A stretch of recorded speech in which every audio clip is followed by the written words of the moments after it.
আসসালামু আলাইকুম। অনেক দিন পর একটা ভিডিও ছাড়লাম। তো আপনারা সবাই কেমন আছেন? আশা করি ভালো আছেন। তো আমি অনেকদিন পর ভিডিওতে আসলাম। তেমন কিছুই না, মুরগির মাংস রান্না করতেছি আলু দিয়ে।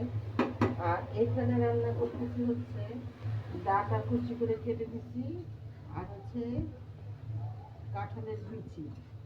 এই দুটো দিয়ে শুধু কাঁচামরিচ, তেল আর একটু সামান্য হলুদ দিয়ে রান্না ভাজির মতো রান্না করতে হয়, অনেক সুস্বাদু খেতে।